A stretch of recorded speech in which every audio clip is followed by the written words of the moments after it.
nonprofit, you're struggling with getting a high-performance board, take a few minutes and listen to what we have to say here. Empty chairs they're not the rule, but they're not uncommon in the United States. With over 800,000 nonprofit organizations that are classified as public benefit, we've opened 12 million board slots. However, anywhere between 25 and 35% of them are empty at any one time. And this is a great loss of leadership right now we're looking at. So, how do you know if you have board problems? Well, I've been part of research over the years, and I'm just going to give you one quick example from 2010.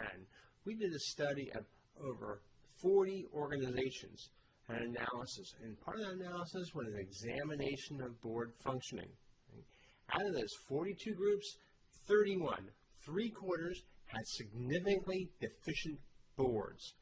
What's this mean? This is a gigantic leadership crisis for us. We have the talent in our communities, and we're able to get that talent around the table. However, we're not using it to its full potential. And as we look at the years ahead, we're going to have to use that leadership if we are to survive. So I'm going to give you the top 5 reasons why board members quit before their term expires. Now, these are not personal reasons, not like somebody moved out of the area or had a health issue. These are reasons having to do with the organization. Now, number 5 reason, they are unsure of their role. They're real excited when they're invited to come sit on your board, but once they get there, they're not sure exactly what they're supposed to do. And so after a while, the frustration builds, and then they leave. Number 4, staff withholds important information. Sometimes this is deliberate. Sometimes it's just the way the organization functions.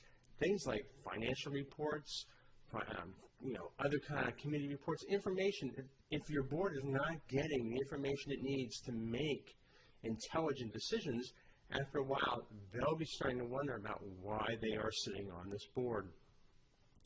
Number 3 reason, there's no follow-up on decisions and recommendations. And so we spend all this time around the table reaching conclusions, making decisions about the future of the organization, and then a month later we come together again at the next meeting and nothing's happened in that time period.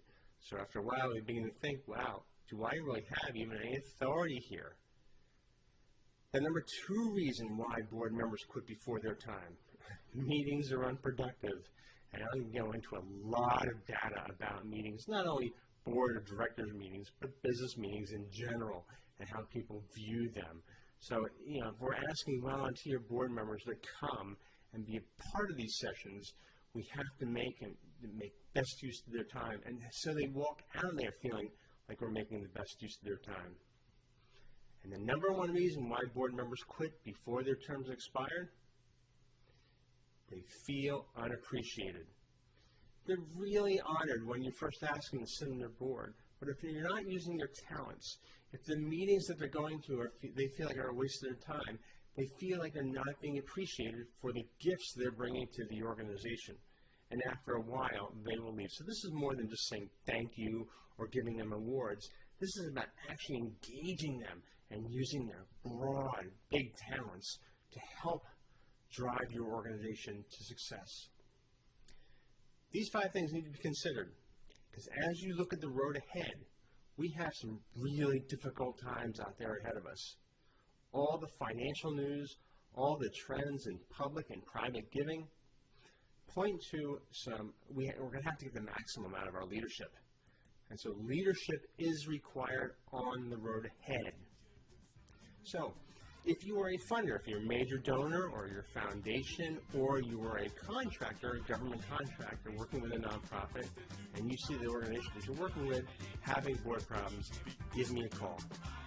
If you're an executive director who's feeling overworked because you're having to carry a lot of your strategic load, give me a call. Or if you are a board member, you're sitting there wondering, wow, why can't we get more performance out of this board? Give me a call. What I offer, I can do analysis, I can come in, take a look at your board structure, take a look at your board performance, help you identify the 3 or 4 critical areas that help you actually improve performance.